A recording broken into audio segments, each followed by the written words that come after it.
Sa dihang namugna ang lawas ni Cristo. Kitang tanan mi bulag mi biya sa laing pagtuo. Nangitag katin-awan nga angay tang pagsudlan sa lawas ni Cristo ra di ay nakitaan.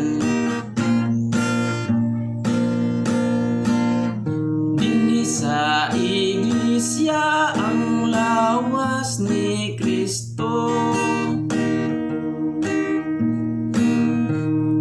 napuno sa libak ug tamay sa uban.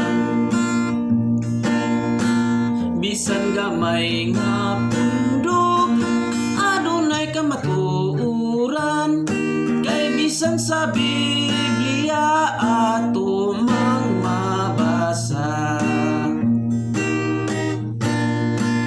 Busa kamo karon nga apa sa mga kahilayan.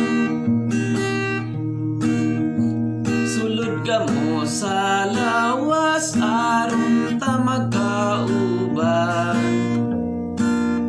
kay si Cristo nag-ingon